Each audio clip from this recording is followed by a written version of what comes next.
guardian of birth, healer of the sick, comforter of the aged.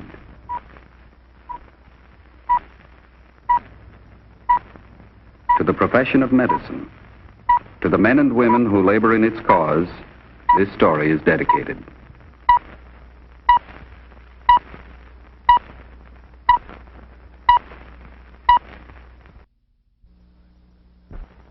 Our presentation tonight, the field of neurology. The object in point, electric tracings of human brainwaves. The case in point, Robert Allen Maxwell. He's 17 years old. By economic standards, he's a very fortunate young man. He has wealth, he has position. Physically, he's much less fortunate. The past 7 years of his life have been spent under conditions designed to blight and destroy his entire existence. Due to narrow ignorance and a stupid misunderstanding of a condition which Robert Maxwell is powerless to control. 7 years of his young life, years that should have been happy and productive, have been wasted, and wasted without reason. But there was and is a turning point.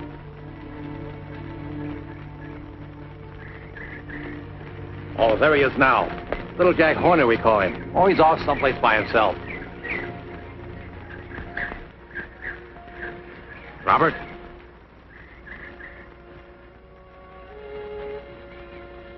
This here's Mr. Frankel. He's come take you away. Hello, Robert. You remember me? Yes, sir. You're Aunt Flora's lawyer. I'm the administrator for your aunt's estate. How is Aunt Flora? They wouldn't let me go to the hospital. Robert, your aunt passed away last night. She passed away. You mean she's dead?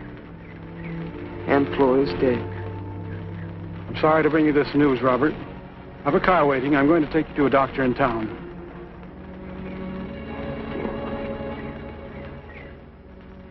All right, boy, let's go. You've got your stuff to pack.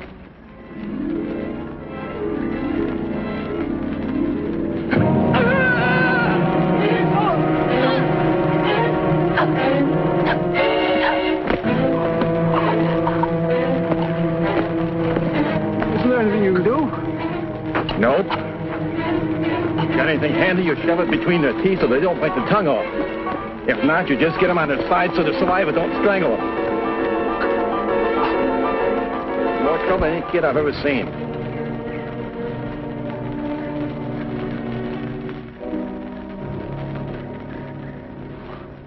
Sure is a mess, ain't it?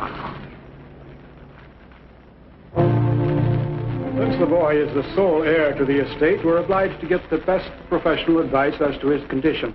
Now, my own physician recommended you, Dr. Moore. That was very kind of him. Now, the boy was orphaned at the age of 2, is that right? His parents were killed in a plane crash back east, and his aunt, Flora Maxwell, took charge of him. Do you happen to know what doctor his aunt consulted at that time? Well, no, I'm not sure there was anyone. You see, he was kept at home with a tutor. Miss Maxwell was very sensitive about the family reputation. She wanted the boy to have good care, and yet the boy having epilepsy and all. Epilepsy is not a dirty word, Mr. Frankel. I don't mean to criticize you or Miss Maxwell. It's an all too common attitude. Will the boy stay on at the house now?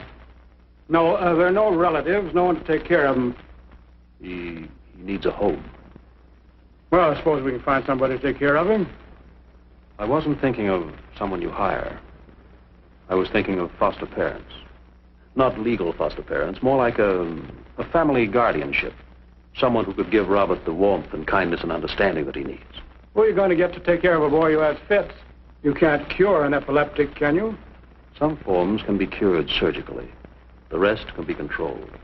We can't cure diabetes either. We can only control it. Well, we'll talk about a home for him later on.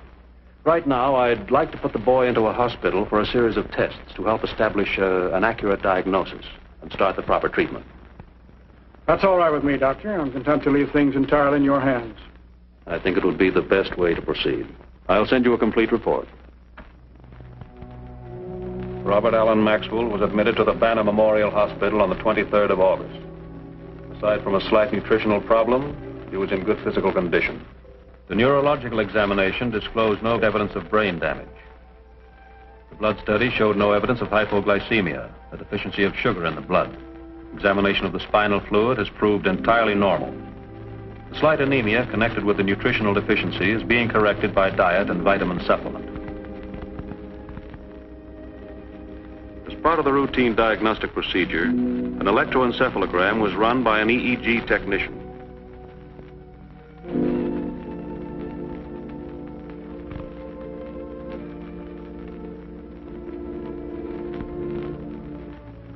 The electroencephalograph machine records impulses from 8 different brain areas on a moving strip of paper. The styluses of the EEG machine write out the pattern of impulses within the brain in the same way as an electrocardiograph records heart function. The tracing shows a diffuse cerebral dysrhythmia, the classic spike wave pattern, which is consistent with epilepsy. On the 30th of August, anticonvulsive medication was started. Robert's pattern on arrival was 3 to 4 grand mal seizures per week. After 2 weeks of treatment, his seizures have been largely controlled. And have you had any more dizziness recently, Bob? No, sir. I feel pretty good. Fine, then it looks as though we're on the right track. Now we'll start some exercise. You mean games? Mm-hmm. Oh, I don't know. I never played any. Why, don't you like sports, Bob? Aunt Flora didn't want me to do anything exerting because of my sickness. I used to read a lot, though. Did you know that the Russian writer, Dostoevsky? Yeah, he was an epileptic.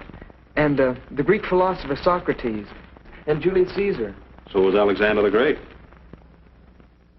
I told that to Taylor once. He's a butler. He said all those people being crazy didn't make me a great man.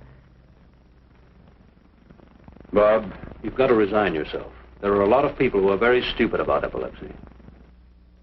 You know, in ancient times, they used to call it the holy sickness because they thought that people afflicted with epilepsy were possessed of a god. And then, 1,000 years or so later, they thought that epileptics were possessed of a devil. Don't let it worry you. The important thing is that the advance of medical research has now made it possible to do something about it. You know, Doctor, it's strange. I mean, just before it happens, it's like a storm. It's like a big storm gathering. But it's not with clouds. It's just big, bright lights. It's like a big storm of light. It blinds you. It blinds everything. It's different for every person, Bob. When you get to school, I want you to take up some form of athletics. You don't have to get too strenuous about it, but you'll have a lot less trouble if you exercise. Am I really going to go to school? I mean, regular school? There's no reason why you shouldn't. Say, I got to talking here and I lost all track of time. I'm late. I'll see you a little later this afternoon. Mm-hmm.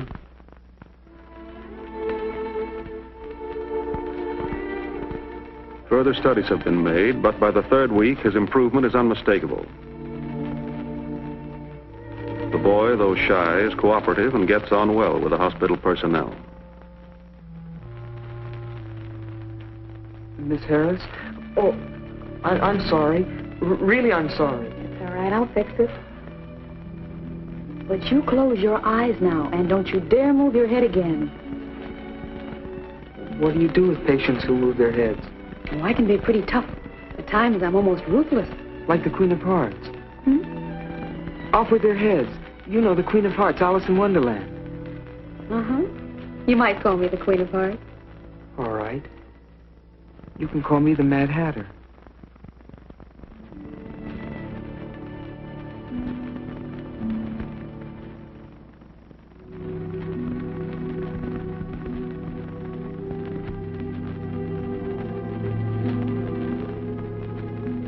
Psychometric tests show that the boy has superior intelligence, although his academic education has been severely neglected. Because of his constant improvement and the diminution of his seizures, the patient has been allowed a considerable amount of freedom within the hospital. Oh, hi, Robert. Hello. How are you? I'm just frantic. We've been rushed all morning. I have to go down to the supply room. Well, you mind if I go with you? I was just taking a walk around. Delighted. The first time in 2 years I've had an escort to the supply room. Shall we go? September 28th. 4 weeks after the start of medication, the patient has been completely free of seizures for a week and a half. I would therefore suggest that the problem of a foster home for Robert Maxwell be seriously considered at this time.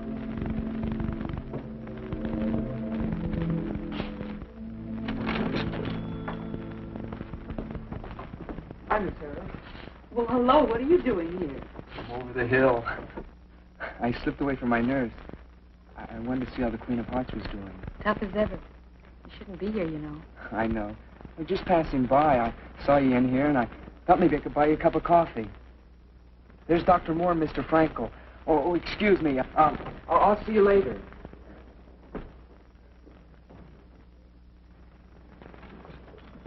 Hello, Nan. Hello, Dr.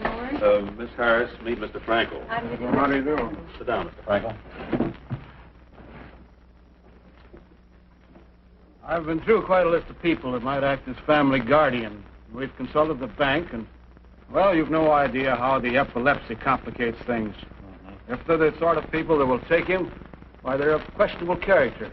And if they're the people that we like, they won't take a boy with epilepsy. Dr. Moore, I don't like to butt in, but would this be about Robert? That's right.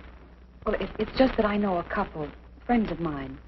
Mr. Jennings is with a national insurance company. His wife's with a child guidance clinic. She's a consultant psychologist.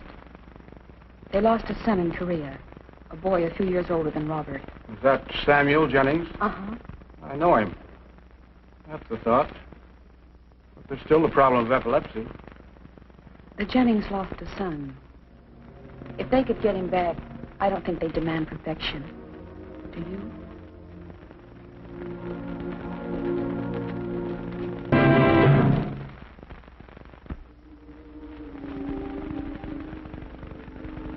Oh, it's fine, Bob. No more dizziness that you remember, No. Not even a little momentary haziness since the last change in your medicine? No, Doctor, I'm pretty sure of it. Then, as far as we know, this is the 5th week you've gone without a seizure. Doctor, you suppose maybe it stopped? We have every reason to be optimistic, Bob. Just keep on with your medication. Tomorrow afternoon, Mr. Frankel is bringing a couple here to meet you. Mr. and Mrs. Jennings. The people I'm supposed to go live with? If you like them. What'll I say to them, Doctor? I mean, what am I supposed to do? How'll I act? No acting to it, Bob. Just be yourself. A 17-year-old boy. They're not going to ask for anything more than that.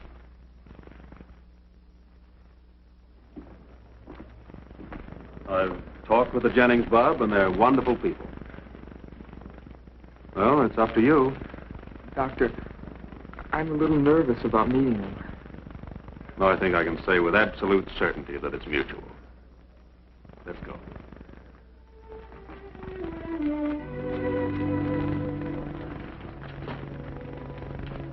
Robert, I'd like you to meet Mr. and Mrs. Jennings. This is Robert Maxwell. Yes, I know. My name's Sam Jennings. And this is my wife, Marion. How do you do? I must run along. I'll leave you to get acquainted,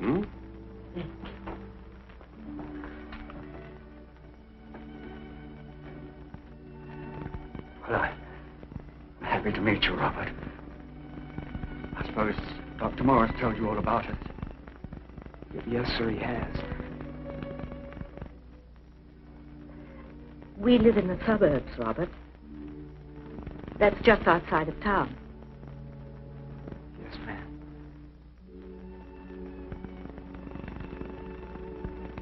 Do you think maybe you would like to live in the suburbs, Robert?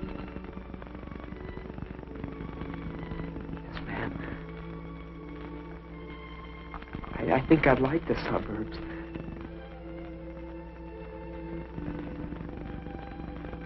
I think I'd like it very, very much.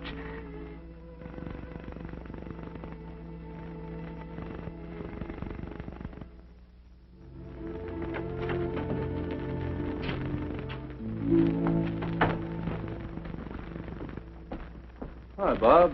I was just arranging for you to leave us. You're a free man. I guess I am. Nervous? A little bit. It's not so much that. Doctor, whatever's wrong with me, it's not really like being crazy, is it? It has absolutely nothing to do with being crazy. It's an electrochemical process in the brain that... Well, look here. We don't completely understand the mechanism, but anybody is potentially able to have a seizure. Some people have a much greater susceptibility. Now, you described it as a storm, Bob. Actually, it's more like a flood, you might say. If you can imagine that everyone has a dam in their brain, something like this. Now, here is the water behind the dam. Some people have a high dam, so. And when disturbances pour in, they can hold a great deal before it spills over. When it does spill, you have a seizure. You mean I could be like I was? It could start again? We haven't had time yet to be sure that your present medication will be completely effective. But I want you to start to school as soon as possible so that you can start living a normal life. There's no guarantee that you might not have another seizure. If you should, we simply change the medication. It's nothing to be alarmed about. I see. Try not to be emotionally upset. Take your medicine and exercise moderately. I'll be seeing you quite frequently at first. The Jennings are picking you up at 3, aren't they? Yes. Thank you, Dr. Moore. Thank you very much. By the way, will I ever be able to get married? Say, you've made a more rapid recovery than I realized. Well, can I? No reason why you can't. There's some question about the hereditary aspect, but the chances of your children being epileptics are very little greater than anybody else's. Sure, you can get married, Bob. Let me know when you find the right girl, huh? Yes, sir. Thank you, Doctor. I will.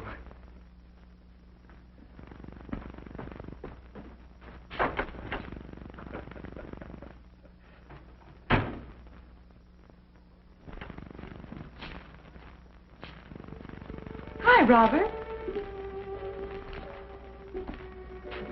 Ma'am, I thought I'd drop in a minute. You're leaving this afternoon. I wanted to see you. Well, I was just going downstairs. Like some coffee? I just talked to Dr. Moore. He says I'm pretty well. Doesn't think I'll have any more trouble. I wanted to thank you, Nan, for being so wonderful. About what? I don't know. Everything, I guess. I keep thinking of a poem I read a long time ago. The last verse. I always remembered it. In the desert, a fountain is springing. In that wild waste, there still is a tree and a bird in that solitude singing, which speaks of my spirit to thee. That's all. It's beautiful. What is it? Lord Byron. It's called Stanzas to Augusta.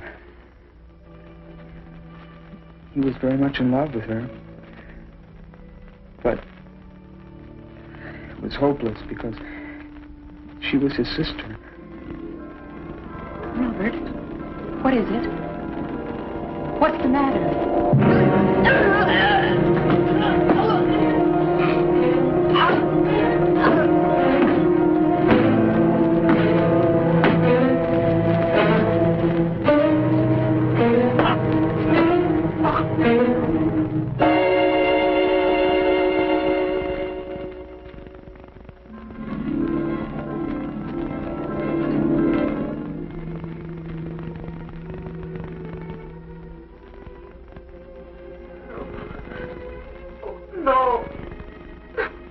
Here.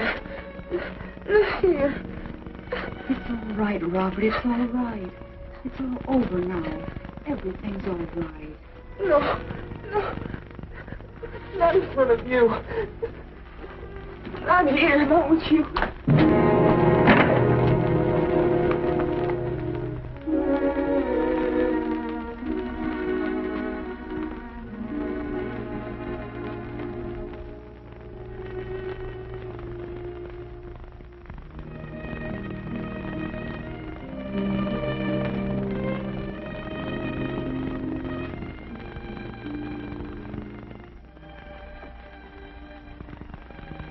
Robert.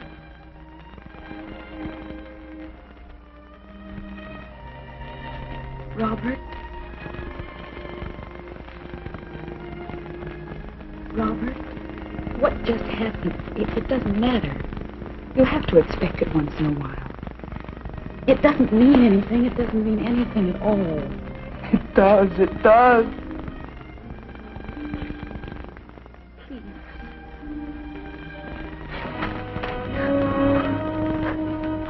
I love you.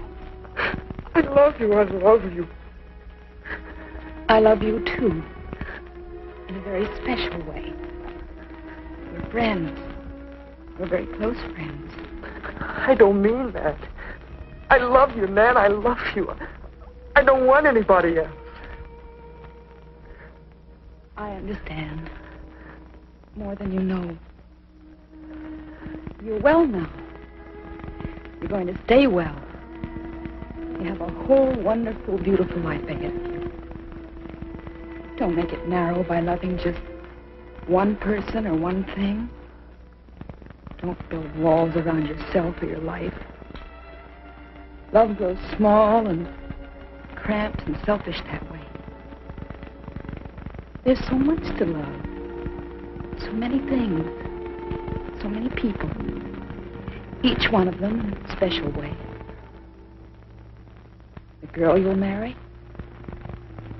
Your wife. Your children. The tree in the backyard. Your friends. The family next door. Love each one of them with a special love.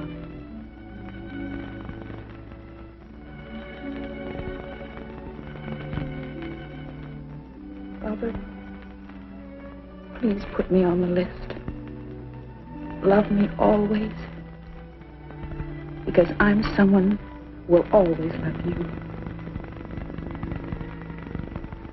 And I'll say goodbye.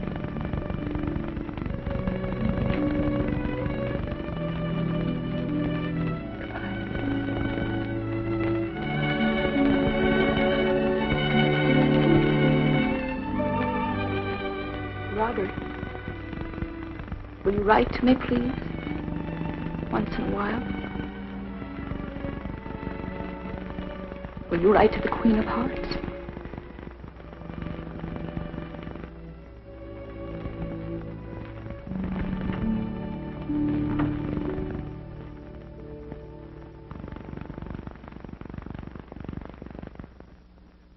You continue with this added medication now until I see you again. Remember, if you have any trouble, I'm just as near as your telephone. All right? All right. Thank you, Doctor. Thank you very much. Same here, Doctor. We'll take good care of him. Just bet your life on that. Goodbye, Doctor. Goodbye. Good luck.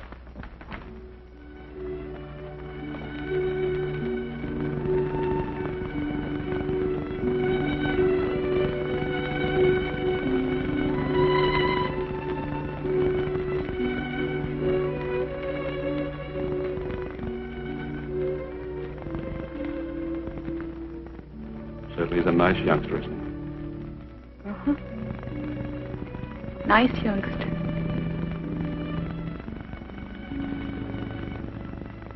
Come on. Buy a cup of coffee.